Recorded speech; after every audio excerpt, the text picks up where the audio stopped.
जय जगन्नाथ। तो मुझे सका उठिकी मोर सब नित्यकर्म सारी चा पी दे मोर बस टीवी आगे कारण टीवी रे गोटे सर्ट्स देखुली ना। तो से रेसीपीटा भावुली मुझे बनईबी बोली कि मन पड़ा मुझे तो से जिनटा खाऊनी आ कौन बनईबी। तो सेटा एक्चुअली भंडा उपरे थिला गोटे सीजा उपरे अंडा सीजा जोटा कि मुझे तो बिल्कुल खाएनी। तो छाड़ू से जहाँ भी हो। तो ये पलि आसली मो कर्मक्षेत्र को जमीक रोसे घर को।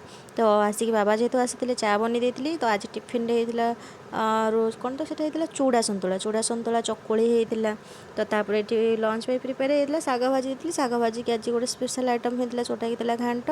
तो घांट भी प्रिपेयर होता घांट कर सारापर। तो ये मु भेंडी आ कखारू कईयार गोटे खट्टा बनई। तो जेहेतु भेंडी गुड़ा आसी भेंडी सब प्रायतः अधा बुढ़ा हो जाता।